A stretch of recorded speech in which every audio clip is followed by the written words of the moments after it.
اعوذ باللہ من الشیطان الرجیم بسم اللہ الرحمن الرحیم وبہ نستعین وصلی اللہ علی سیدنا محمد واہل بیتہ الطیبین الطاہرین اللہم صلی علی محمد وآل محمد وعجل فرجہم۔ یہ چھٹا چیپٹر ہے اس کتاب کا، شہید برونسی، اور اس ماجرا کو ان کے دوست سید کاظم حسینی بیان فرماتے ہیں۔ کہتے ہیں کہ کردستان میں کرد خلق پارٹی اور شہر پاوے پر حملے کا مسئلہ سامنے آ چکا تھا۔ اس زمانے میں مشہد سے پہلا گروپ بارڈر پر روانہ ہونے والا تھا۔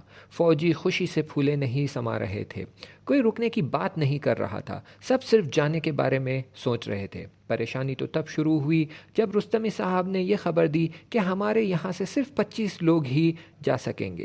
اچانک ماحول میں تبدیلی آ گئی، اب ہر نگاہ میں غم و اندوہ نظر آ رہا تھا، سب ہی میدان جنگ پر جانا چاہتے تھے۔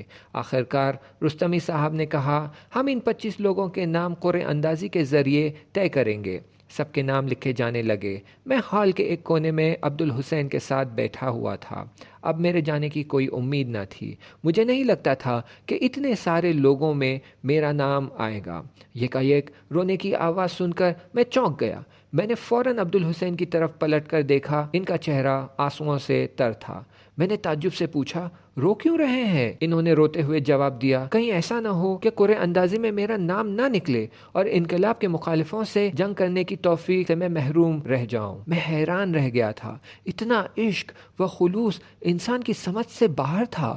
بڑی مشکل سے میں نے کہا، اصل نیت ہے، انسان کی نیت درست ہونی چاہیے، اللہ خود دیکھ رہا ہے۔ تو انہوں نے جواب دیا، یہ تو ٹھیک ہے کہ اللہ دیکھ رہا ہے، لیکن ایسے کاموں کی توفیق حاصل کرنا دوسری بات۔ پھر آہستہ آہستہ روتے ہوئے انہوں نے اپنی بات آگے بڑھائی، کہا، جنگ بدر میں شریک ہونے والوں اور شریک نہ ہونے والوں میں فرق ہے، اور یہ فرق ہمیشہ باقی رہے گا۔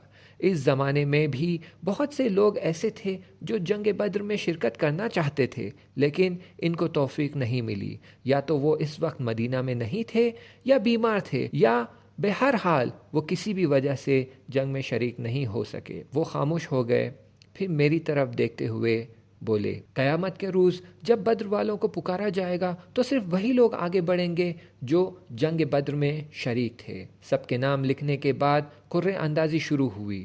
ان کا اور دوسرے 24 لوگوں کا نام نکل آیا، لیکن میں ان لوگوں میں شامل تھا جنہیں توفیق نہیں ملی۔ 34-35 دنوں کے بعد وہ لوگ واپس آئے۔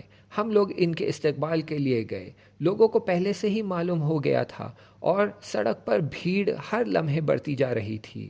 بڑی مشکل سے ہم صحن امام تک پہنچ پائے۔ عبدالحسین سٹیج پر گئے، ہیلمٹ اب بھی ان کے سر پر تھا اور جسم پر سپاہی پاسداران کی سبز رنگ کی وردی تھی۔ میڈیا والے بھی موجود تھے۔ انہوں نے اپنی تقریر شروع کی۔ ان کی باتیں زیادہ تر قرآن اور حدیث سے متعلق تھی، اور وہ بہت خوبصورتی سے ان باتوں کو کردستان کے واقعات سے ربط دے رہے تھے۔ لوگ بڑے غور سے ان کی باتیں سن رہے تھے، وہ اپنی باتوں سے لوگوں کو جذب کر رہے تھے۔ انہوں نے لوگوں کو کردستان کے حالات کے بارے میں اچھی طرح بتایا، کچھ لوگوں کی خیانت کا پردہ فاش کیا، اور آخر میں لوگوں کو کردستان جانے اور منافقین سے جنگ کرنے کی دعوت دی۔ قریب 20 منٹ آپ نے تقریر کی ہوگی، اور کمال کی بات تو یہ ہے کہ ہاشمی نجات صاحب اور دوسرے علماء بھی اس مجموعے میں موجود تھے۔ انشاءاللہ آگے کا مطلب اگلے چیپٹر میں بیان کریں گے۔ تب تک کے لیے التماس دعا، خدا حافظ۔